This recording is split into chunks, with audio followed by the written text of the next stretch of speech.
আসসালামু আলাইকুম। আজি এটা মটৰ দেখুৱাই আছো আপোনালোকক। কাষ্টমাৰে কি কৰে, আপোনাৰ কেপাচিটাৰ মানে য'ত যিটো লগাব লাগে এইটো নলগাই পেলাই কি কৰে, বহুত পাৱাৰী লগাই দিয়ে। পাৱাৰী লগোৱাৰ কাৰণে কি হয়, মটৰটো জ্বলি যায়। মই কেমেৰামেনক কম ধুনীয়াকৈ দেখুৱাই দিবৰ কাৰণে। এইটো চাওক, কয়েলটো কিমান আপোনাৰ দুধ কালাৰ হৈ গ'ল, জ্বলি গ'ল। এইটো কেপাচিটাৰ আছে আপোনাৰ 55 কেপাচিটাৰ লগাইছে। ইয়াত য'ত 25 বা 36 লগাব পাৰে, ইয়াত 55 লগাবৰ কাৰণে মটৰটো জ্বলি গ'ল।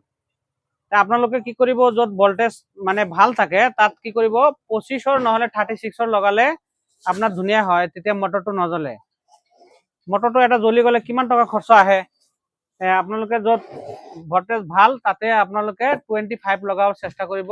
1 HP হয় মটৰটো, কিন্তু অলপ কেপাচিটাৰ লগোৱাৰ ভুলৰ কাৰণে আপোনাৰ কয়েলটো জ্বলি গ'ল। এইটো 2 HP মটৰ, যিটো কমটম মটৰ, সেই মটৰৰ বেটাৰী হয় এইটো।